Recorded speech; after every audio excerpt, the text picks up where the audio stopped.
Hi guys, welcome back to another video. Today I'm going to be trying out Hobby Lobby's Master's Touch acrylic markers set. That's what it is. It is this one. The box was already damaged when it was hanging on the shelf, but I did start to open this by the time I was filming, so some of that was me, but actually some of it was not me. But yeah, I'm traveling at the moment, so if the audio sounds different, that's why. I'm using earbuds to record this voiceover, and I brought very few art supplies, like basically none, and I really wanted to be able to stream or at least put out some sort of content while I'm traveling, because I'll be gone for a good few weeks, and yeah, I decided to check the local stores, see what was there. There wasn't really a lot at places like Walmart, and then there's not really even a Michael's around here, so Hobby Lobby was my only option. Normally I don't shop there. I'm not going to get into the reasons why, but I usually don't. And I thought, well, okay, since this is my first time trying out these markers anyway, might as well do a review and just get my first impressions out there to know whether or not you should spend your money, you know, on these markers. And I will say I do like them better than the other acrylic markers on my channel. I forget what those were called, some brand I got off of Amazon Japan, but these ones I do like a lot more, even though I think it's fewer colors, and they're not like super great, but you'll see my full opinions by the end of it. They're just definitely better than those ones. So I didn't know exactly what I wanted to draw, so I just took some reference images that we picked out on stream before I left for my trip and went into it. I picked a croissant here because I noticed in this package there was a okay range of browns. I still, whenever I get these sets of acrylic markers, I feel super limited. At least, well, firstly with my alcohol markers, I have a lot now. I've slowly built up my collection.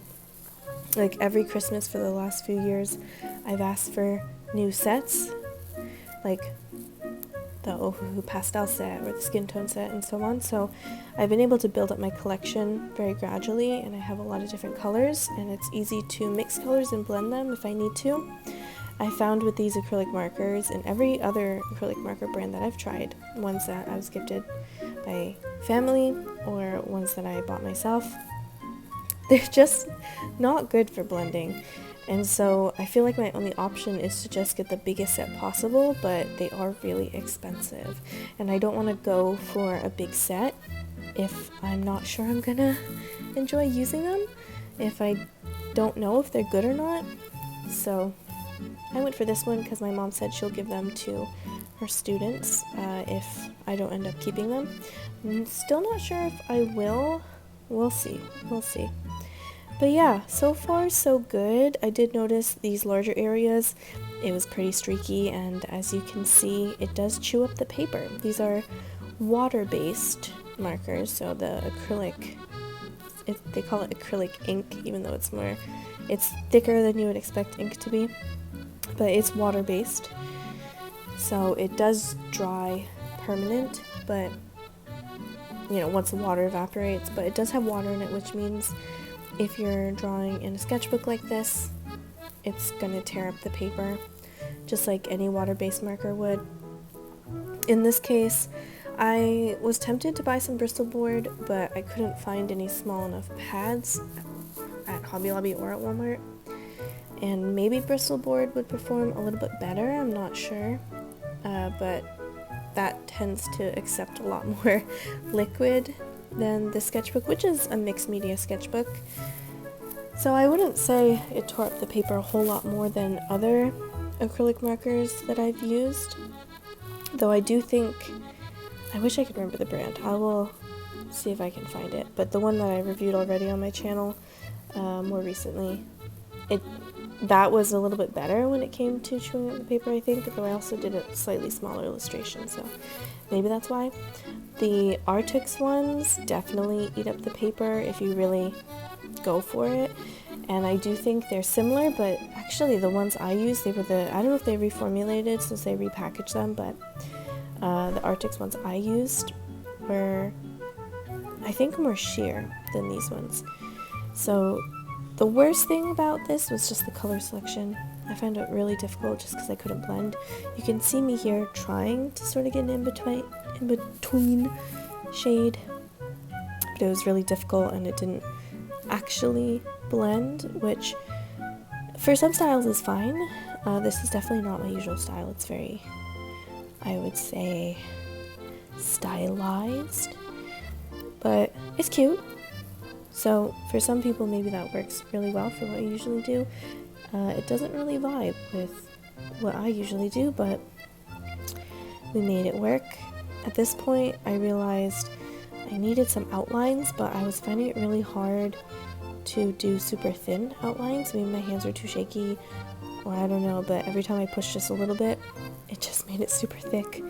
So maybe that's just a learning curve, but I feel like I've had other brush tip things where maybe the brush tip is more firm, like with alcohol markers, and so there's a bit more resistance, so it's easier to get super thin lines.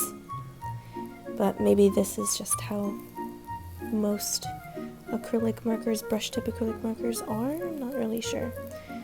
So I was just trying to build up contrast at this point. For every other acrylic marker set that I've tried, they lay down pretty dark compared to how they dry. The color shift is pretty significant, even more so than the Ohuhu markers I usually use. And I think Copic is pretty comparable to Ohuhu in that sense as well. So every time I laid down a color, I just needed more contrast after it dried. So I actually went in with black towards the end. I'm finally going in with the white here, and it kind of showed up. Again, it's not super opaque, but it's not as sheer as the Artix ones.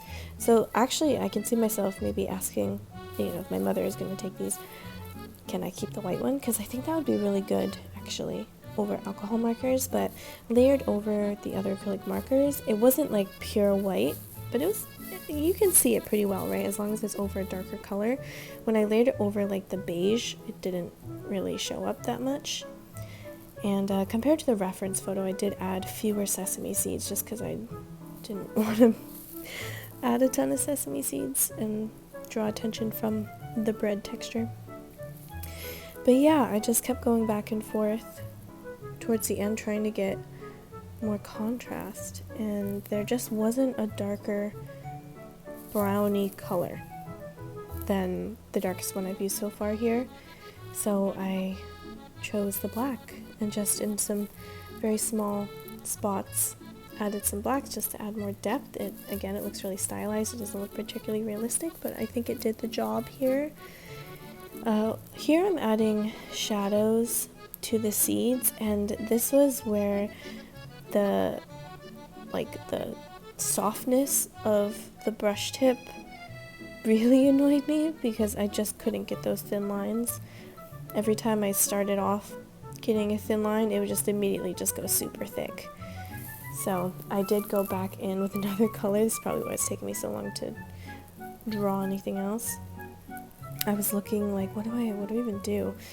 And I do go in after, I think, and try to tone those down a little bit, but this is where I add in the black.